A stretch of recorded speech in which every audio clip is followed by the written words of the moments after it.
मतलब तो क्या कांग्रेस में गांधी वर्सेस गहलोत हो चुका है? समझिएगा, ये पायलट वर्सेस गहलोत नहीं है, दरअसल पायलट बहाना है, परिवार निशाना है। ये गांधी वर्सेस गहलोत, क्योंकि कांग्रेस के कुछ नेता तो यहां तक कह रहे हैं कि भाई आज तक गांधी परिवार का इतना अपमान तो बीजेपी ने नहीं किया, सोनिया गांधी का इतना अपमान तो बीजेपी ने नहीं किया जितना अशोक गहलोत ने किया। इस बगावत की पूरी स्क्रिप्ट में पायलट बहाना है और गांधी परिवार असल निशाना है। और क्या कांग्रेस में लोकतंत्र को दिखाने के लिए जो पायलट प्रोजेक्ट बनाया गया था, लोकतंत्र दिखाने के लिए, आंतरिक लोकतंत्र दिखाने के लिए जो पायलट प्रोजेक्ट बनाया गया था ना कि ये भी चुनाव लड़ेंगे, ये भी चुनाव लड़ेंगे, वो फेल हो चुका है। पायलट प्रोजेक्ट फेल होगा क्या? और क्या राहुल गांधी जो भारत जोड़ो यात्रा निकाल रहे हैं उसका रिवर्स इफेक्ट उनकी पार्टी पर हो रहा है ना? देखिए, इस चीज को समझिएगा, कहां से शुरुआत हुई थी, याद करिए ना कि भारत जोड़ो, क्या भारत जोड़ो से पहले कांग्रेस जोड़ो यात्रा शुरू होनी चाहिए क्या? याद करिए, आपको कुछ आंकड़े दिखाते हैं। जब भारत जोड़ो यात्रा का ऐलान हुआ तो गुलाम नबी आजाद कांग्रेस से आजाद हो गए, शुरुआत हुई थी। जब यात्रा की घोषणा हुई थी तो गुलाम नबी आजाद कांग्रेस पार्टी से आजाद हो गए। फिर कश्मीर कांग्रेस के नेताओं ने पार्टी छोड़ दी। यात्रा का 8वां दिन आया, यात्रा धीरे धीरे आगे बढ़ी तो ऊपर देखिए गोवा कांग्रेस के 8 विधायकों ने पार्टी को टाटा बाय बाय कर दिया। भारत जोड़ो यात्रा थोड़ा और आगे बढ़ी, अब यात्रा 19वें दिन पहुंची है तो राजस्थान में बगावत हो गई है, इस्तीफे हो गए हैं। अभी यात्रा का 19वां दिन है, अभी तो शायद 131 दिन बाकी है। तो 131 दिन बाद कांग्रेस का क्या होगा? मतलब सोचिए, शुरू हुई थी यात्रा तो गुलाम नबी आजाद हो गए थे, ऊपर फिर आगे बढ़ी थी, यात्रा का 8वां दिन था तो गोवा कांग्रेस के 8 विधायक छोड़कर चले गए थे। अभी 19वां दिन है तो राजस्थान में बगावत हो गई है और अब ये आगे अभी 150 दिन चलनी है यात्रा। तो वो अभी तो ये मतलब भारत जोड़ो यात्रा ये क्या बीजेपी ने स्पॉन्सर करी है क्या? क्योंकि देखिए भारत जोड़ो यात्रा के इफेक्ट देखिए आप आसपास। सवाल यह भी है कि जो गहलोत जिंदगी भर कस्में खाते रहे कि वो परिवार के वफादार हैं, समझिएगा, जो अशोक गहलोत हमेशा से ये कहते रहे कि पार्टी का आदेश सर्वोपरि है, वो क्या मतलब पहले ही एग्जाम में फेल हो गए क्या? मतलब ये तो कहा जा रहा है कि भरोसा किया अशोक गहलोत पर और उन्होंने, उनके विधायकों ने इस्तीफा दे दिया। परिवार का पायलट प्रोजेक्ट क्या फेल हो गया? अब क्या गांधी वर्सेस गहलोत? अच्छा, मेरे साथ एक खास मेहमान है, मेरे साथ सुनील जाखड़ जी, और अभी मेरे साथ फिलहाल सुनील जाखड़ भी हैं, लेकिन मेरे साथ अश्विनी कुमार, कांग्रेस के बड़े नेता रहे, देश के कानून मंत्री रहे, अश्विनी कुमार जी मेरे साथ इस वक्त लाइव हैं। सर बहुत बहुत धन्यवाद। और सुनील जाखड़ भी आपको नजर आ रहे हैं, आप दोनों ने सर समय निकाला। लेकिन पहले मैं अश्विनी जी आपसे ही शुरू करूंगा, आपने समय निकाला, बहुत बहुत धन्यवाद अश्विनी कुमार जी। मेरा पहला सवाल यही, जो हो रहा है कांग्रेस के अंदर उस पर पहली आपकी प्रतिक्रिया, आपको क्या लगता है क्या हो रहा है? ये जो गहलोत वर्सेस गांधी है या पायलट वर्सेस गहलोत है, क्या हो रहा है सर? आपकी प्रतिक्रिया अश्विनी कुमार। देखिए, जो भी है बहुत दुर्भाग्यपूर्ण है कांग्रेस पार्टी के लिए। जैसे पंजाब में कांग्रेस ने अपनी सरकार गंवाई, उसी तरह राजस्थान में अब सरकार को खतरा सा पैदा हो रहा है। पर दो बातें साफ हैं मेरी राय में कि इस बार इस दौर में अब सचिन पायलट वहाँ के मुख्यमंत्री नहीं बन सकते, क्योंकि विधायक दल में पूर्ण बहुमत अशोक गहलोत के पास है और अशोक गहलोत मुख्यमंत्री पद को छोड़ने के लिए आज राजी नहीं है। दूसरी बात यह भी साफ है कि जिस तरह का विश्वास अशोक जी में कांग्रेस की लीडरशिप का था, अब शायद वो नहीं रहेगा। और इस स्थिति में क्या वो कांग्रेस अध्यक्ष पद के लिए चुनाव लड़ेंगे और लड़के जीतेंगे, इस पर भी प्रश्न चिन्ह है। पर हो सकता है कि वो चुनाव लड़ें और जीत भी जाएं। मगर किसी भी हालत में, किसी भी स्थिति में राजस्थान की आज की राजनीति में अशोक गहलोत के वर्चस्व को सचिन या कांग्रेस आलाकमान चुनौती नहीं दे सकते, यह मेरा मानना है। मगर दुख की बात यह है, बहुत विडंबना है कि जिस व्यक्ति को कांग्रेस पार्टी, और कांग्रेस पार्टी में आज भी बहुत सूझवान नेता हैं, सोनिया गांधी बहुत सूझवान नेता हैं, जिसको शीर्ष पद पर बिठाने की बात चल रही थी, उसी के स्टेट में उनके घोर पॉलिटिकल प्रतिद्वंदी को अगर चीफ मिनिस्टर बनाने की प्रक्रिया शुरू करनी थी तो इसका नतीजा तो साफ था। ये तो किसी भी कीमत पर अशोक गहलोत नहीं होने देंगे।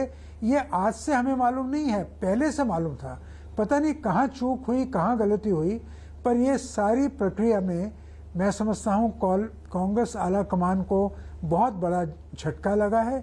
मॉरल और पॉलिटिकल अथॉरिटी भी लीडरशिप की कम हुई है और कांग्रेस पार्टी को राजस्थान में बहुत नुकसान होने वाला है। क्या अब भी कांग्रेस पार्टी अशोक गहलोत को इतना कुछ होने के बाद अध्यक्ष बनाएगी, या परिवार चाहेगा कि अध्यक्ष बने अशोक गहलोत, जिन्होंने एक तरीके से अथॉरिटी को ओपन चैलेंज दिया परिवार को, आला कमान को?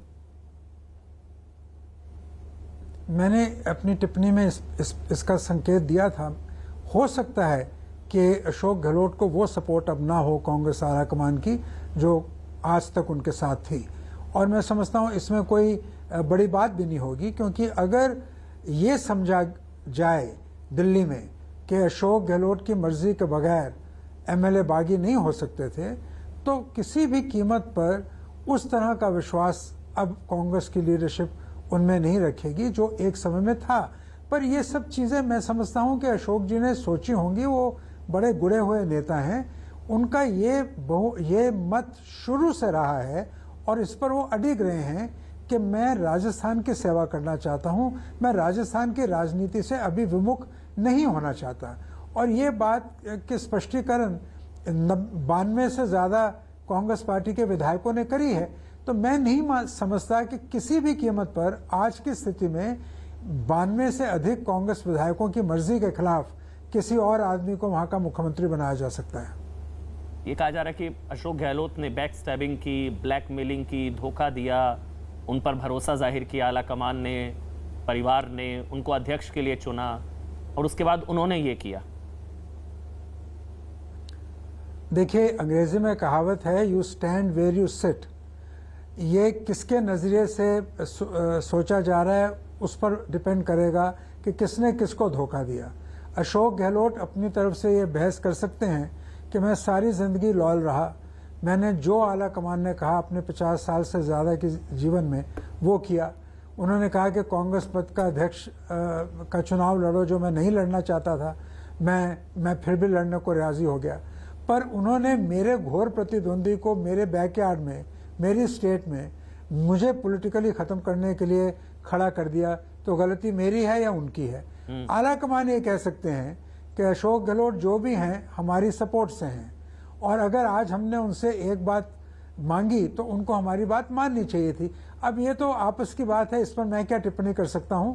पर दोनों बातें अपनी जगह ठीक हैं, मगर कांग्रेस पार्टी का इसमें बहुत नुकसान होना है। और मैं चाहे अब कांग्रेस पार्टी में नहीं हूं, पर मुझे दुख होता है जब मेरी पुरानी पार्टी का नुकसान हो, और ये नुकसान कांग्रेस पार्टी का होना निश्चित है। ओवरऑल क्या मैनेज ठीक से नहीं हो पाया? रिस्पॉन्सिबल कौन इन तमाम चीज़ों के लिए? क्योंकि ऐसा तो है नहीं कि डर नहीं था इस चीज़ का, ये तो होना था। मतलब अभी ये किसी ने एक ट्वीट करा कि अगर आप विराट कोहली को कहेंगे कि इंडियन क्रिकेट टीम छोड़कर जिम्बाब्वे टीम का कप्तान बन जाए तो वो नहीं मानेंगे, उसी तरह वो सीएम पद छोड़कर यहाँ पर अध्यक्ष बन जाएंगे, वो नहीं मानेंगे। तो क्या मिसमैनेजमेंट था, क्या था, कहाँ, क्या नेतृत्व की कमी, आला कमान, क्या था सर? ये बिल्कुल जाहिर है कि कहीं ना कहीं जजमेंट में भारी चूक हुई है। देखिए, आपने मुगल आजम फिल्म देखी है, उसमें एक डायलॉग है जब सलीम अनारकली को छोड़ने को राजी नहीं थे तो उनको दक्कन पर भेज दिया गया। तो उस वक्त राजा मान सिंह ने अकबर को ये कहा था कि मैदान जंग में शमशीर सिपाही के हाथ में दी जाती है, मायूस आशिक के हाथ में नहीं। अब एक आदमी जो रिलक्टेंट था कांग्रेस प्रेसिडेंट बनने के लिए और अपने चीफ मिनिस्टर को वो नहीं छोड़ना, चीफ मिनिस्टरशिप को नहीं छोड़ना चाहते थे, उन पर अगर आप ये दबाव बनाओ कि आप प्रेसिडेंट बन जाओ और चीफ मिनिस्टर की कुर्सी छोड़ दो, तो बात तो नहीं बनती ना। तो कहीं ना कहीं तो चूक हुई है, जजमेंट की चूक है। और मैं समझता हूँ सोनिया जी सबसे ज्यादा एस्ट्यूट पॉलिटिशियन है कांग्रेस पार्टी में, उनकी जजमेंट पे मुझे भरोसा रहा है हमेशा। पर कहीं ना कहीं चूक हुई है, या तो इनपुट उनको गलत दिए गए या फिर उन्होंने सोचा कि नहीं जैसा कहा जाएगा वैसा होगा। वो जाहिर है कि अब परिस्थितियां बदल गई हैं, ना कांग्रेस की स्थिति वो रही, ना आला कमान की स्थिति वो रही, ना सूबे के चीफ मिनिस्टरों की स्थिति वो रही। तो नई बदलती परिस्थितियों में नई राजनीति होना आवश्यक था और ये अनिवार्य था और ये हुआ। अश्विनी जी बस मैं आपके 2 मिनट और लूंगा, एक कमेंट उनका लेकर फिर क्लोजिंग कमेंट आपका लूंगा। मैं एक बार चाहूंगा 1 मिनट आप मेरे साथ रहें। सुनील जाखड़ जी का कमेंट ले लेता हूं, फिर मैं क्लोजिंग कमेंट आपका लूंगा, गुजारिश आपसे। सुनील जाखड़ जी, आप शायद सवाल शुरुआत से पूछ रहे थे कि राजस्थान का चन्नी कौन होगा, जवाब मिल गया आपको जाखड़ जी? देखिए चोपड़ा साहब, पहले तो आपका धन्यवाद, आपने मौका दिया आपके जरिए बात करने का, और मैं बधाई देना चाहूँगा कि आपने जो बात कही है ये कांग्रेस का गृह युद्ध है। कम से कम इसका जो पॉजिटिव एस्पेक्ट है मैं उस पर कमेंट करूँगा। कम से कम कांग्रेस ये नहीं कहेगी कि ऑपरेशन लोटस के चलते हुए उनकी सरकार गिरी है। ये कांग्रेस लीडरशिप की अपनी अनदेखी की वजह से, उनके चापलूसों की कारगुजारी के चलते हुए आज राजस्थान कांग्रेस में और दिल्ली के बीच में एक गृह युद्ध चल रहा है। तो जहाँ तक चन्नी जी का सवाल है, चन्नी जी वाला आखिरी जिसके लिए कहते हैं ना ब्रिंग डाउन द कर्टन, जिस समय सारे इस नाटक का पटाक्षेप होगा, वो तब कांग्रेस हाईकमांड एक अपने चहेते को पेश करेंगे, जिसके चलते हुए ना सिर्फ गहलोत साहब, ना सिर्फ सीपी जोशी जी, ना ही सिर्फ सचिन पायलट जी, हेमाराम चौधरी, गोविंद डोडासरा जी, जितने भी आशावादी बैठे हैं कि हम मुख्यमंत्री बनने के लिए अपनी अचकने प्रेस करा के बैठे हैं, इन सबको एक बड़ा झटका लगेगा जब वो नाम हाईकमांड से आएगा, क्योंकि ये अभी ख़त्म नहीं हुआ है। ये अपनी कब्र और गहरी खोद के सांस लेंगे। नहीं, कौन किसकी कब्र खोद रहा है सर? आप कौन किसकी कब्र खोद रहा है सर? आपने कहा एक अपनी कब्र खोद रहे हैं, कौन किसकी कब्र खोद रहा है, खुलकर बताइए ना थोड़ा। कांग्रेस पार्टी के जो सलाहकार हैं, जिन्होंने सारी व्यू रचना रची है, क्योंकि ये अपने आप नहीं घट रहा। देखिए, जो भी आदमी राजनीति से दूर से भी जुड़ा हुआ है, या अखबार जो पढ़ता है, खबर देखता है, और खबर तो आजकल सारे दिन चलती है, उन सबको पता है कि एक मुख्यमंत्री से अगर उनका मुख्यमंत्री का पद छीना जाएगा, और एक मरा हुआ सांप, मैं इसे यही कहूँगा, इस टू हार्श वर्ड, भी कांग्रेस पार्टी की लीडरशिप जिसको धक्के से प्रधान बनाया जाए, और आप उससे उम्मीद करें कि वो इस पे रिएक्ट नहीं करेगा। क्यों, आज ही अखबार में मैं सुबह पढ़ रहा था, एक हेडिंग लगी हुई थी, Congress leadership caught off guard और caught by surprise by the reaction of Gehlot. अगर ये उनके लिए अचंबा है, तो मैं समझता हूँ अचंबा सारे देश के लिए है कि कांग्रेस लीडरशिप अपने सबसे पुराने जो उनके लॉयलिस्ट हैं, उनके साथ कंधे से कंधा लगा के खड़े रहे हैं, उनकी महत्वाकांक्षा को नहीं समझे, उनकी आशाएं, उनकी भावनाओं को नहीं समझे, और उनको वहाँ से बाग सीट दिल्ली ला के प्रधानगी बनाना चाहते थे। तो ये बात गले से नीचे उतरती नहीं। तो फिर गहलोत ने गेम किया ना, आप भी यही कह रहे हैं। एक मैं समझता हूँ एक पटकथा लिखी गई, क्योंकि जो लोग सलाहकार हैं वो लोग यहाँ, आप देखिए चोपड़ा जी, खड़गे साहब की कमेटी ने पहले पंजाब में रिकमेंड किया कैप्टन साहब को मुख्यमंत्री पद से उतारा जाए। ठीक, खड़गे साहब ने ये रिकमेंड किया कि सुनील जाखड़ को कांग्रेस प्रधान पीसी से उतारा जाए और उनकी जगह नवजोत सिंह सिद्धू जी को बनाया जाए। और इन सारी उनकी रिकमेंडेशंस को इम्प्लीमेंट करने के लिए, अमली जामा बनाने के लिए अजय माकन जी को भेजा गया। और अजय माकन जी के साथ एक राजस्थान के श्रीमान भी थे, जिनको हमारे एक मेंबर ऑफ पार्लियामेंट खडूर साहब से डिम्पा जी हैं, जिन्होंने कहा था कि राजस्थान का लुटेरा, वही की पूरी टीम आज वहाँ पे काम कर रही है राजस्थान में। तो इसी के चलते हुए मैंने पूछा था कि ये जो कुछ घटनाक्रम पंजाब में घटा है वो वहाँ भी घटने जा रहा है। इतना ही फर्क है कि यहाँ पे उन्होंने चन्नी जी को ला के पेश कर दिया, और वहाँ पे जिन्होंने पंजाब का बेड़ा गर्क किया, राजस्थान से आए हुए थे, वो आज खुद वहाँ पे चन्नी के रूप में मुख्यमंत्री बनने के आशावान हैं। इसीलिए सारे लोग नाराज मिलेंगे। चोपड़ा साहब, ये महत्वपूर्ण नहीं आज इस घड़ी के अंदर, पहले था कि कौन मुख्यमंत्री कल बनता है।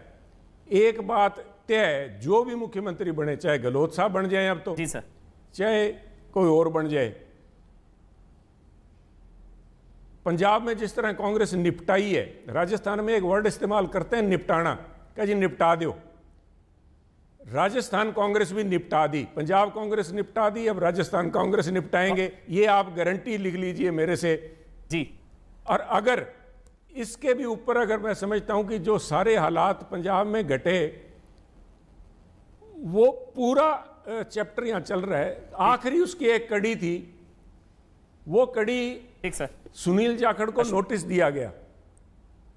सारा इलेक्शन खत्म होने के बाद में, इलेक्शन के 2 महीने बाद, जो आदमी 50 साल कांग्रेस के साथ परछाई की तरह खड़ा रहा, अच्छे बुरे समय में जब कांग्रेस अध्यक्षा उस समय इंदिरा जी का परछाई भी साथ छोड़ गई थी, वो परछाई की, उस परछाई की मैं बात कर रहा हूं, अंबिका सोनी जी, वो ना सिर्फ उनकी परछाई थी, उनकी भरोसेमंद थी, उन्होंने इंदिरा जी के लिए जो जो अपशब्द इस्तेमाल किए, कांग्रेस छोड़ के कांग्रेस के खिलाफ इलेक्शन चंडीगढ़ से लड़ा, मोहसिना किदवई जी के सामने इलेक्शन लड़ा, ठीक सर, वही लोग आज फिर से इस किस्म के चापलूस लग के आज जो इस कांग्रेस को चला रहे हैं। अश्विनी जी को जाना है, बस एक सवाल अश्विनी जी से। ठीक सर, चलते हुए मैं नहीं समझता कि ये कांग्रेस का।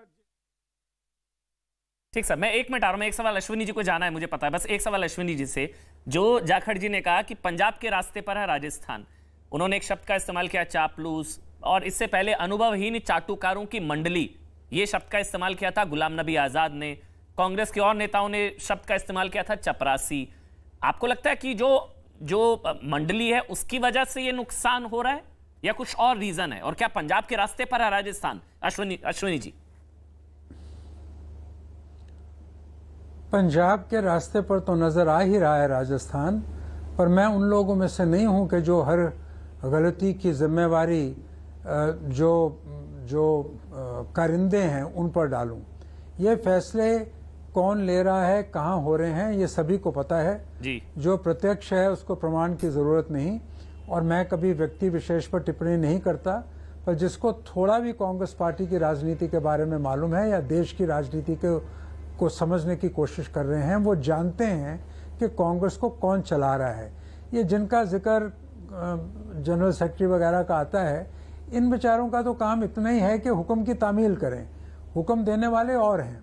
तो गलती अगर हुई है या जजमेंट में कोई लैप्स हुआ है, तो इन बेचारों की क्या औकात है कि ये इतने बड़े फैसले कर लें। इनका काम तो हुक्म की तामील करना है। तो जिन्होंने हुक्म दिए उनसे ये सवाल पूछा जा सकता है कि क्यों कर इतनी भूल हुई।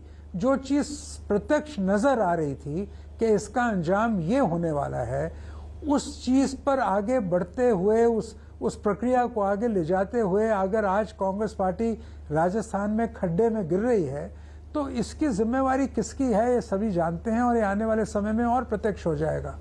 मगर आज जो बड़ा सवाल देश के सामने ये है कि कांग्रेस पार्टी क्या अब भविष्य क्या है। राजस्थान और छत्तीसगढ़ 2 ही ऐसे प्रांत थे जिनमें सरकारें कांग्रेस की हैं और या हैं।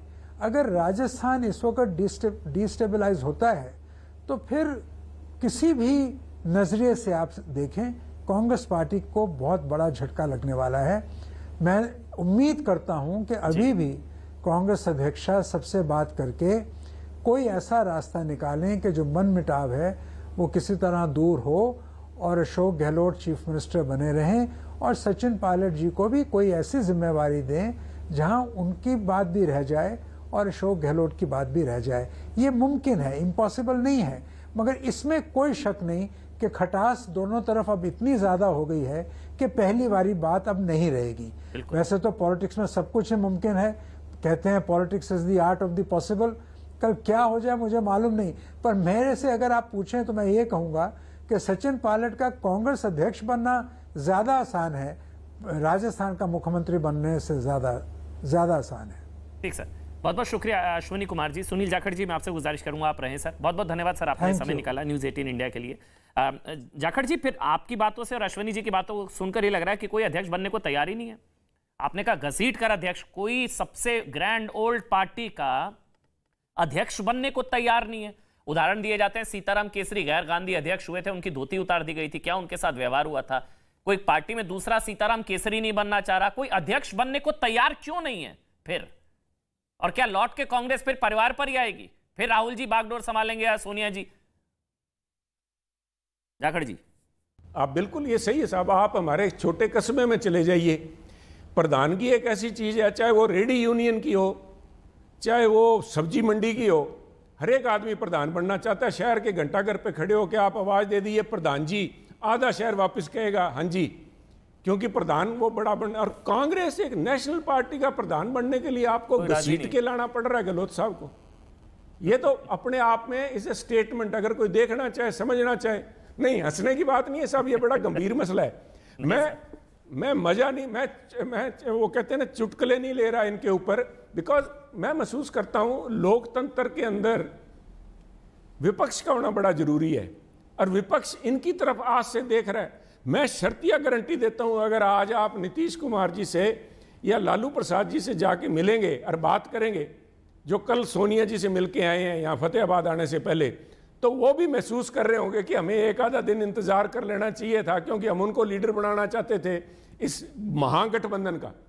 जो आदमी घर नहीं संभाल सकते, वो शरद पवार जी जैसे लीडर, येचुरी जी जैसे लीडर, नीतीश कुमार जी जैसे, इनको कैसे संभाल पाएंगे साहब? गहलोत साहब की नब्ज नहीं समझ पाए, गहलोत साहब के खद से नहीं समझ पाए, तो मैं समझता हूं इसमें किसी को दोष नहीं है। यही एक पॉजिटिव बात है। तो क्या फिर कांग्रेस पार्टी लौटकर परिवार पर आएगी?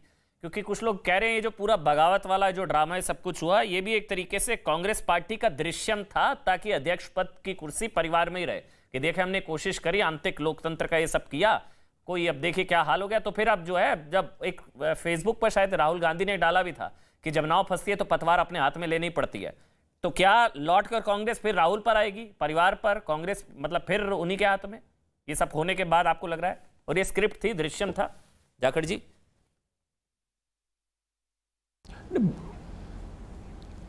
आज इन बातों पे गौर करना बेमायना हो जाता है। जिस तरह से हम खुद, ये कांग्रेस पार्टी अपनी कब्र खोद रही है, जिस तरह से राजस्थान में जो घटनाक्रम हुआ, देखिए पंजाब में ये सारा हो चुका है।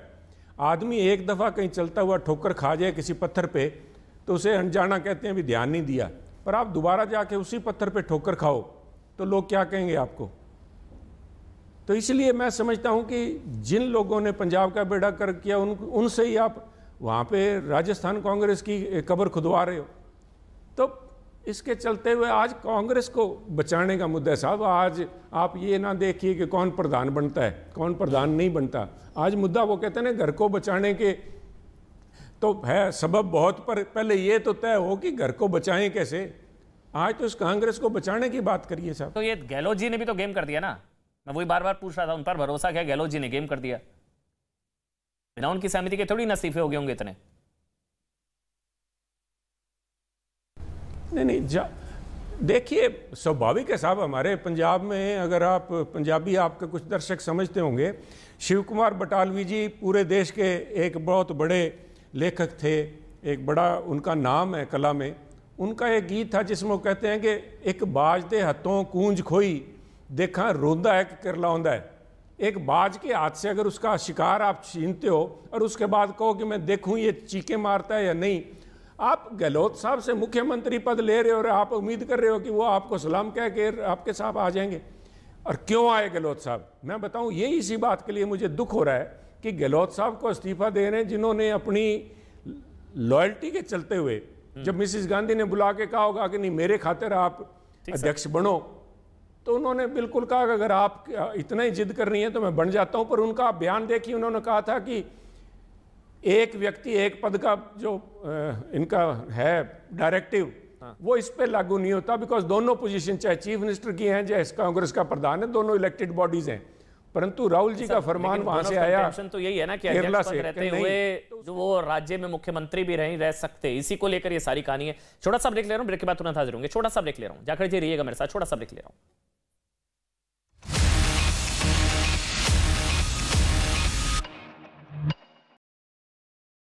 मामले में एक्शन जारी, युवाओं को भड़काने के आरोपी अब्दुल माजिद को एसटीएफ ने लखनऊ से किया गिरफ्तार, कई आपत्तिजनक साहित्य बरामद। पीएफआई के बड़े प्लान का पर्दाफाश, पीएफआई के रडार पर आरएसएस और बीजेपी के कई बड़े नेता थे। पिछले हफ्ते देश भर में 15 राज्यों में पीएफआई से जुड़े लोगों के ठिकानों पर छापेमारी कर 100 से ज्यादा लोगों को गिरफ्तार किया गया था। केरल के कन्नूर में पीएफआई संगठन के ठिकानों पर पुलिस के छापे, कई लोगों से की पूछताछ, संदिग्ध दस्तावेज किए गए जब्त। केरल के कोषिकोड में हिजाब को लेकर बवाल, पुलिस ने प्रदर्शनकारियों को काबू में करने के लिए सख्ती बरती, कई प्रदर्शनकारी गिरफ्तार। 200 करोड़ की महाठगी के मामले में जैकलीन फर्नांडिस को कोर्ट ने दी अंतरिम जमानत, पटियाला हाउस कोर्ट में हुई थी पेशी, ईडी ने चार्जशीट में बनाया है आरोपी। जान के खतरे की वजह से गोल्डी बरार ने छोड़ा कनाडा, अब कैलिफोर्निया में ली शरण। सूत्रों के हवाले से बड़ी खबर, मूसेवाला हत्याकांड का मास्टरमाइंड है गोल्डी बरार। प्रयागराज में इलाहाबाद सेंट्रल यूनिवर्सिटी में धरने पर बैठे हैं छात्र। एबीवीपी के कार्यकर्ताओं ने विश्वविद्यालय के सभी गेटों पर तालाबंदी की, गेट नंबर 1 के सामने पोस्टर लेकर धरने पर भी बैठ गए। बिहार के मोतिहारी में 2 पक्षों में पुरानी रंजिश में फायरिंग, 2 लोगों के पैर में लगी गोली, सीसीटीवी में रिकॉर्ड हुई पूरी वारदात, पुलिस मामले की तफ्तीश में जुटी। बिहार के बेगूसराय में नाबालिग लड़की को भगाने के आरोप में लड़के की पिटाई, बिजली के खंभे में हाथ बांधकर पीटा, मामले की जांच में जुटी पुलिस। यूपी के आगरा में एक लड़के की पीट कर हत्या कर दी गई, पैसे के लेन देन के मामले में एक कारीगर की हत्या, एक की पिटाई का वीडियो सोशल मीडिया पर वायरल। उत्तर प्रदेश के औरैया में टीचर की पिटाई से छात्र की मौत, टेस्ट में एक शब्द गलत लिखने पर डंडे लात घूंसों से पीटा, पीड़ित के इसी दौरान मौत हुई, आरोपी के खिलाफ केस दर्ज किया गया। यूपी के सहारनपुर में खनन माफिया हाजी इकबाल पर कसा शिकंजा, डकैती और धोखाधड़ी के मामले में कार्रवाई, ग्लोकल यूनिवर्सिटी पर छापेमारी कर करोड़ों रुपए की निर्माण सामग्री जब्त की गई। यूपी के गाजीपुर में पुलिस ने 10 गो तस्करों को गिरफ्तार किया, बदमाशों ने 7 गोवंश गोकशी में इस्तेमाल होने वाले औजार भी बरामद किए। मध्य प्रदेश के रतलाम में प्रसिद्ध शिव मंदिर में चोरी का सीसीटीवी फुटेज सामने आया, 2 चोर मंदिर में चोरी करते हुए नजर आए, पुलिस जांच में जुटी। मुंबई के अंधेरी स्टेशन पर चलती लोकल ट्रेन से उतरते वक्त यात्री गिरा, आरपीएफ के जवान ने दौड़कर बचाई यात्री की जान। दिल्ली के आजादपुर में भी 42वीं मंजिल बनने वाले टावर का शुरुआत में ही विरोध शुरू हो गया, ट्विन टावर की तरह ही मानकों को ताक पर रखकर निर्माण शुरू करने का आरोप। अब कांग्रेस अध्यक्ष के लिए गहलोत की उम्मीदवारी पर सस्पेंस, पार्टी के कई नेताओं ने किया विरोध, राजस्थान में विधायकों की अलग बैठक से नाराज अजय माकन। जयपुर में अजय माकन ने अशोक गहलोत से मिलने से मना कर दिया, अशोक गहलोत एक होटल में अजय माकन से मिलने पहुंचे थे। राजस्थान के सीएम अशोक गहलोत की पर्यवेक्षकों को 2 टूक, कांग्रेस के वफादार के लिए कुर्सी छोड़ूंगा, गद्दार के लिए नहीं। राजस्थान कांग्रेस की जंग से बेफिक्र राहुल गांधी, केरल के पलक्कड़ में कांग्रेस की भारत जोड़ो यात्रा के दौरान बच्चों के साथ फुटबॉल खेलते नजर आए। कांग्रेस छोड़ने के महीने भर बाद गुलाम नबी आजाद ने किया नई पार्टी का ऐलान, डेमोक्रेटिक आजाद पार्टी के नाम से बनाई गई पार्टी, कहा नवरात्र के पहले दिन नई पार्टी की घोषणा। गुजरात में किसानों के ऋण स्वीकार सम्मेलन में शामिल हुए गृह मंत्री अमित शाह, मेलडी माता मंदिर में किया दर्शन पूजन। केरल दौरे पर बीजेपी अध्यक्ष जेपी नड्डा, तिरुवनंतपुरम में बीजेपी के बूथ अध्यक्ष प्रभारी सम्मेलन को किया संबोधित। हिमाचल प्रदेश के हमीरपुर पहुंचे रक्षा मंत्री राजनाथ सिंह, शहीदों के परिवारों को किया सम्मानित, कहा कि अगर साहसी नेतृत्व होता तो आज पीओके विवाद ना होता। पाकिस्तान की सूचना मंत्री मरियम औरंगजेब के खिलाफ लंदन में नारेबाजी, कॉफी शॉप के बाहर लंदन के प्रवासी पाकिस्तानियों ने घेरा उनको, मरियम के विदेश दौरे पर उतारा गुस्सा। चक्रवाती तूफान नोरू उत्तरी फिलीपींस में समुद्री तट से टकराया, जिसकी वजह से उत्तरी फिलीपींस में बाढ़ और बिजली की समस्या पैदा हुई। लखनऊ के एंटोजा के पास भीषण हादसे में 10 लोगों की मौत, 37 घायल, ट्रक से टक्कर के बाद तालाब में गिरी ट्रैक्टर ट्रॉली, कई लोगों को बचाया गया। लखनऊ हादसे पर सीएम योगी आदित्यनाथ ने दुख जाहिर किया, मृतकों के परिजनों को आपदा राहत कोष से 4-4 लाख रुपए की आर्थिक मदद का ऐलान। अस्पताल पहुंचकर डिप्टी सीएम ब्रजेश पाठक ने जाना घायलों का हाल। यूपी के मुजफ्फरनगर में बेकाबू बस और कार की टक्कर, कार के परखच्चे उड़े, हादसे में 4 लोगों की मौत। उत्तर प्रदेश के हमीरपुर में बस में लगी भीषण आग, यात्रियों ने कूदकर बचाई जान, फायर ब्रिगेड की गाड़ी ने भारी मशक्कत के बाद आग पर काबू पाया। कोलकाता में स्कूल बस में लगी भीषण आग, हादसे के वक्त बस में नहीं था कोई बच्चा, ड्राइवर और कंडक्टर को बचाया गया। मध्य प्रदेश के इंदौर में सड़क किनारे एक रेस्टोरेंट में लगी भीषण आग, लाखों के नुकसान की आशंका, भारी मशक्कत के बाद आग पर काबू। मुंबई के पास हाणे के अंबरनाथ इलाके में एक स्कूल बस हादसे का शिकार हो गई। हादसे में बच्चों को मामूली चोटें आईं। बस में 18 बच्चे सवार थे। मुंबई में तेज रफ्तार डंपर ने टोल प्लाजा पर मारी कई गाड़ियों को टक्कर, हादसे में कई लोग जख्मी, डंपर का ड्राइवर फरार, पुलिस ने क्लीनर को हिरासत में लिया। यूपी के मुजफ्फरनगर में गंग नहर पर अंग्रेजों के जमाने का बना जर्जर पुल धराशायी। पुल तोड़ते वक्त मशीन नहर में गिरी, चालक ने किसी तरह कूदकर अपनी जान बचाई। उत्तराखंड के उत्तरकाशी में बारिश के बाद गंगोत्री यमुनोत्री हाईवे पर गिरे पत्थर, हाईवे बंद होने से लोगों की मुश्किलें बढ़ी। बीआरओ और पीडब्ल्यूडी विभाग हाईवे खोलने में जुटा। हरियाणा के फतेहाबाद में कई इलाकों में भारी बारिश के बाद बाढ़ जैसे हालात, तेज बहाव में खेतों में फंसे लोग, बाढ़ की वजह से कई गांवों से लोगों ने किया पलायन। उत्तर प्रदेश के इटावा में भारी बारिश, केंद्रीय विद्यालय परिसर तालाब में तब्दील, पानी बाहर निकालने में जुटा नगर निगम। यूपी के मुरादाबाद में लगातार बारिश से शहर में भरा पानी, सड़कें दरिया में तब्दील, लोगों को आवाजाही में हो रही है दिक्कत। यूपी के मऊ में भारी बारिश के बाद घाघरा नदी उफान पर, बाढ़ से कई इलाकों में नदी से हो रहा है कटान, ग्रामीणों ने सीएम योगी से लगाई मदद की गुहार। उत्तराखंड के उधम सिंह नगर में मूसलाधार बारिश ने बढ़ाई मुसीबत, बाजपुर के पास नैनीताल स्टेट हाईवे पर आया पानी, यातायात पूरी तरह प्रभावित, लोग परेशान। बिहार के लोग जहाँ हो तो सारे एक जगह हो तो हम भी कर देते हैं। सचिन पायलट एक पार्टी का वफादार सिपाही है। उन्होंने जो अभी तय हुआ है कि जो भी आला कमान तय करेगा, सब तो यही मंशा है, जो आला कमान फैसला करेगा वो मंजूर। अगर पार्टी अशोक गहलोत जी को सीएम रखना चाहे तो हमारी कोई नाराजगी नहीं। अगर पार्टी पायलट साहब को सीएम बनाना चाहे तो हमारी बिल्कुल नाराजगी नहीं। कांग्रेस अब पार्टी नहीं रह गई, कांग्रेस एक पहेली हो गई। सिर्फ ये नहीं समझ में आ रहा कि कल तक जो हाईकमान का राष्ट्रीय अध्यक्ष का उम्मीदवार हो, आज उसके बगावती तेवर हों। ये तो खुली बगावत। राजस्थान में मल्लिकार्जुन खड़गे और अजय माकन जी की तौहीन नहीं हुई, उनका अपमान नहीं हुआ है, तो कांग्रेस लीडरशिप का अपमान है। जो गहलोत को बदल दिया गया तो आने वाला आदमी जो भी इस पे बैठेगा उसको इतना बड़ा फायदा नहीं मिलेगा और कांग्रेस का नुकसान होगा।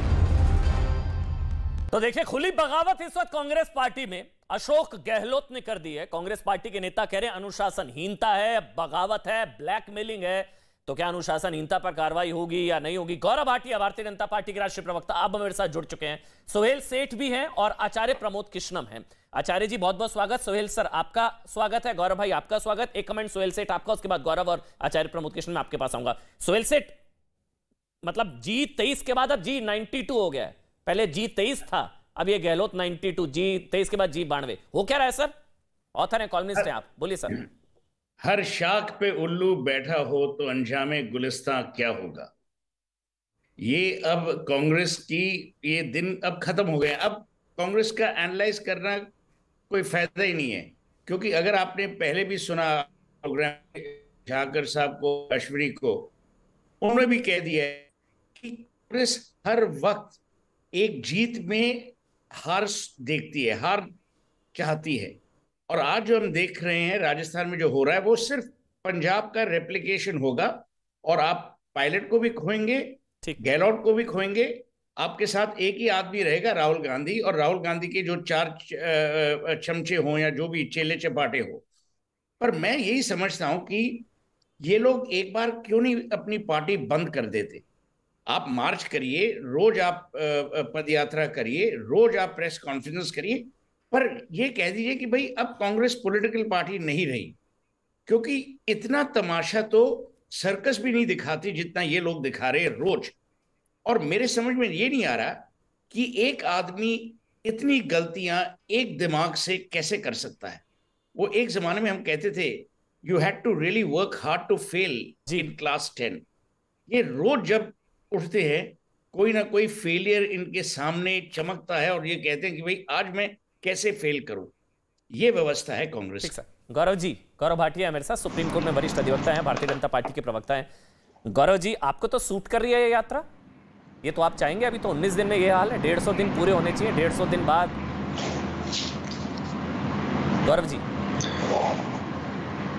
अमन भाई, सबसे पहले तो देखिए, आज आचार्य प्रमोद कृष्णम जी की दाद देनी पड़ेगी।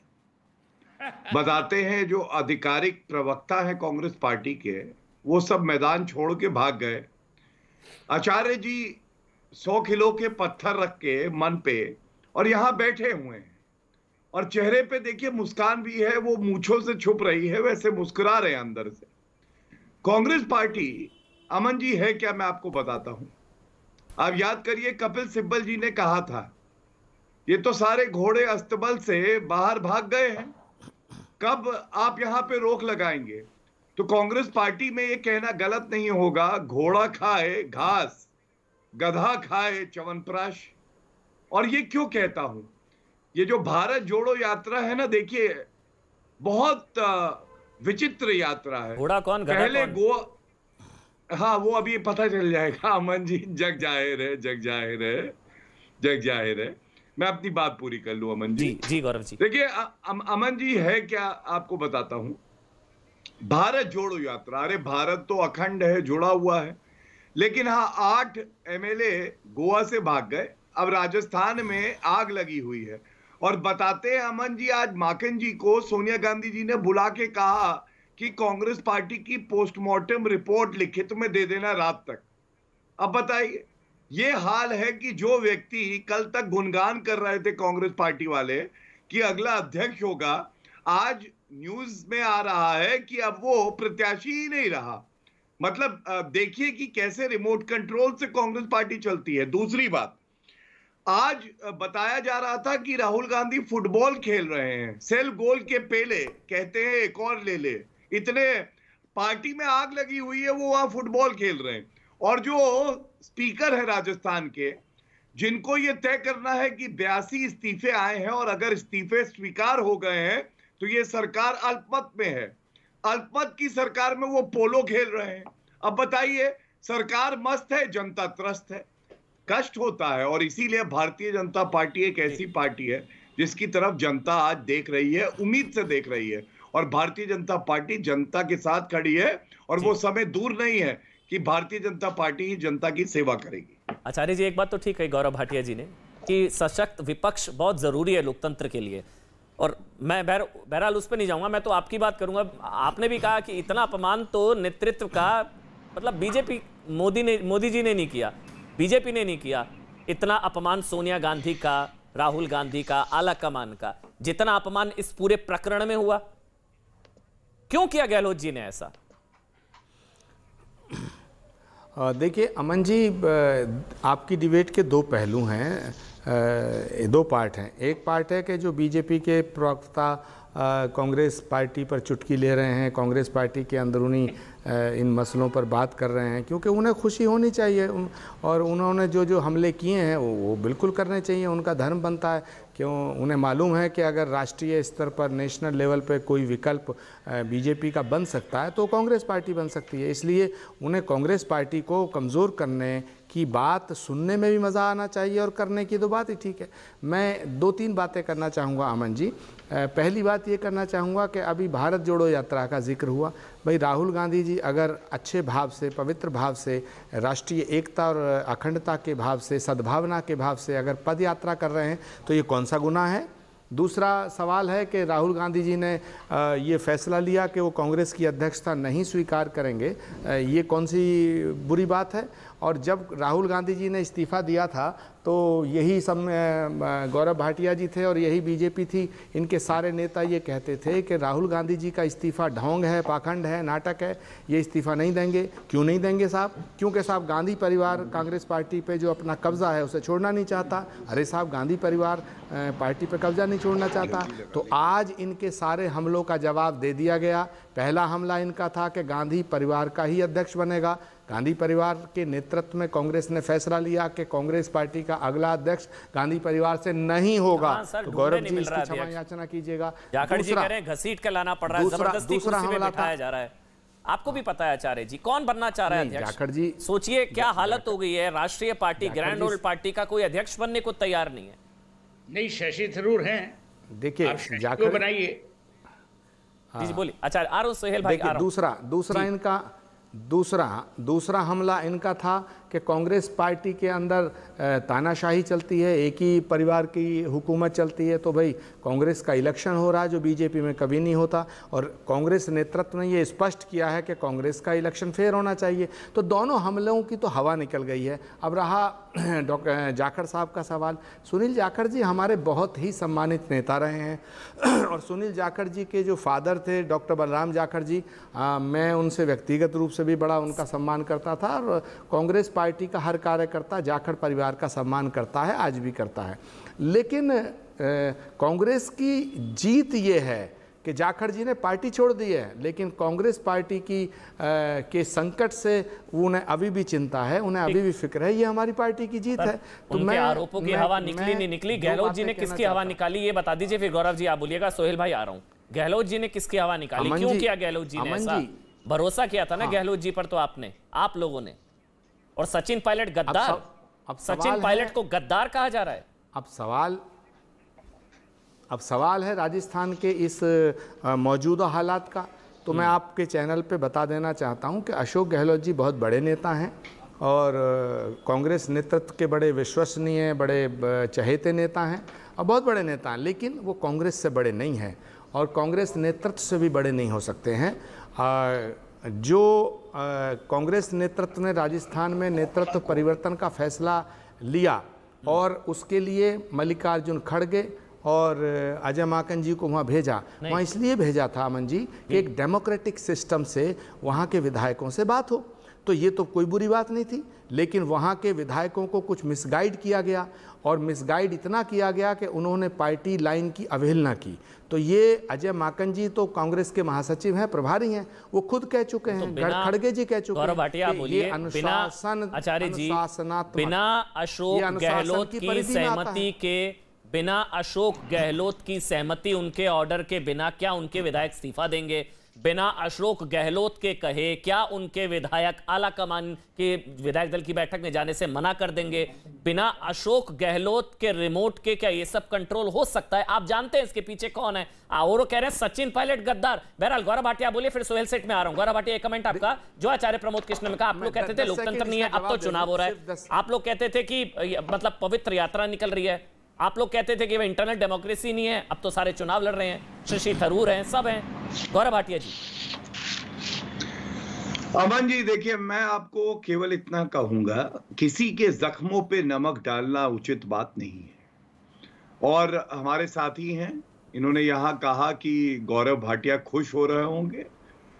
मैं आपको बताऊं आचार्य जी, हमें भी बता गया है, अगर किसी के घर में आग लगी हो तो खुशियां नहीं मनाई जाती हैं।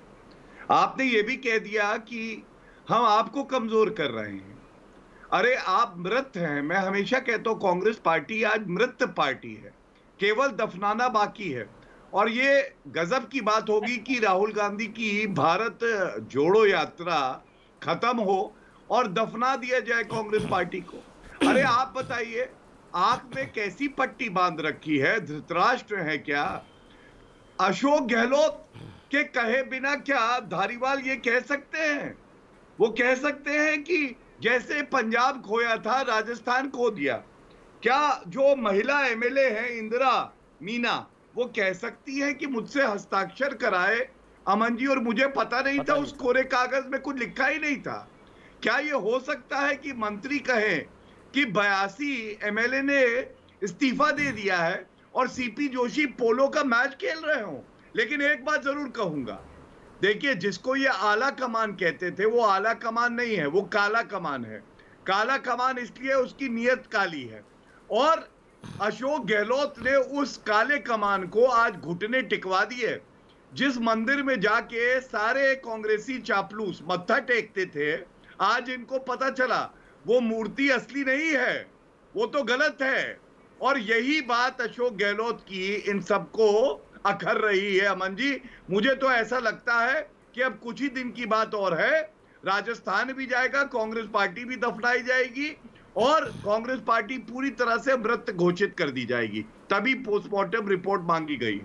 आचार्य जी, आ रहा हूं, एक कमेंट सोहेल सेठ का। सोहेल सेठ, मेरे को बात याद आ रही है गौरव जी को सुनकर, जो हिमंता बिस्वा शर्मा ने कहा था, राहुल गांधी भारतीय जनता पार्टी के लिए वरदान है।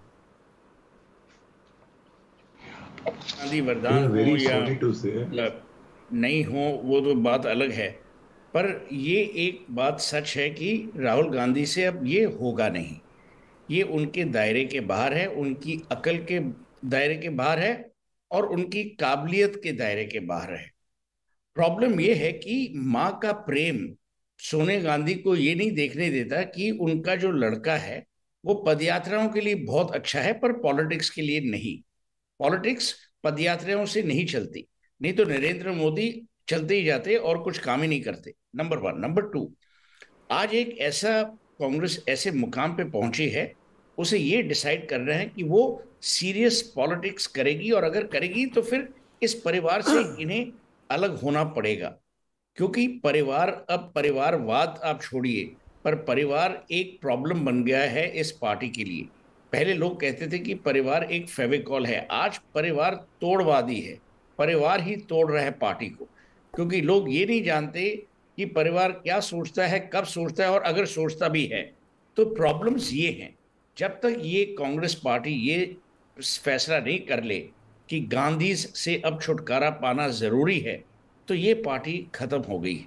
और ये बहुत ही उदास चीज है, क्योंकि मैं समझता हूं कि Congress will make and should have made a great opposition, पर ये जो आज हो रहा है ये बहुत ही बुरा हो रहा है और भारत की डेमोक्रेसी के लिए बुरा हो रहा है। गौरव भाटे के लिए अच्छा हो रहा है, बीजेपी के लिए अच्छा हो रहा है, पर भारतीय डेमोक्रेसी के लिए बुरा हो रहा है। आचार्य जी, आचार्य प्रमोद कृष्णम, आचार्य जी, ये अनुशासनहीनता, ये तो अजय माकन ने भी कहा, देखिए आप भी मान रहे हैं कि ये जो कुछ किया अशोक गहलोत ने, ये अजय आप भी मानते हैं अनुशासनहीनता, तो क्या कार्रवाई होनी चाहिए? और अब सीधा सवाल, अध्यक्ष तो नहीं बन रहे ना अब अशोक गहलोत, ये अभी भी उनके चांस है अध्यक्ष बनने का? आचार्य जी, देखिए कांग्रेस के नेतृत्व ने ये फैसला लिया कि कांग्रेस पार्टी के अगले अध्यक्ष के लिए चुनाव होना चाहिए। चुनाव की प्रक्रिया शुरू हो गई, कोई भी नॉमिनेशन कर सकता है। लेकिन जहाँ तक राजस्थान का विषय है, तो राजस्थान के विषय में मैं ये कहना चाहता हूँ कि जो कल घटनाक्रम हुआ है वो सेंट्रल नेतृत्व का जो ऑब्जर्वर भेजने का फैसला था वो उसके खिलाफ है। तो अगर इसमें कोई भी नेता इन्वॉल्व है जिसने जान करके मल्लिकार्जुन खड़गे और अजय माकन जी का विरोध किया एक तरह से और उनकी मीटिंग में ना आने का ये फैसला लिया, तो वो तो अनुशासन की परिधि में आता है। तो ये अपमान जो है ये खड़गे जी का नहीं है, ये मल्लिकार्जुन खड़गे का अपमान नहीं है, ना ये अजय माकन जी का अपमान है, ये तो कांग्रेस नेतृत्व को चुनौती है। और कोई भी पार्टी, मैं अमन जी साफ तौर से पूछना चाहता हूँ या जो भी लोग बैठे हैं, क्या कोई पार्टी ऐसे चल सकती है कि कोई भी विधायक अपनी बात कह दे, दूसरा एमपी अपनी बात कह दे, तीसरा किसी की माने, चौथा किसी की माने?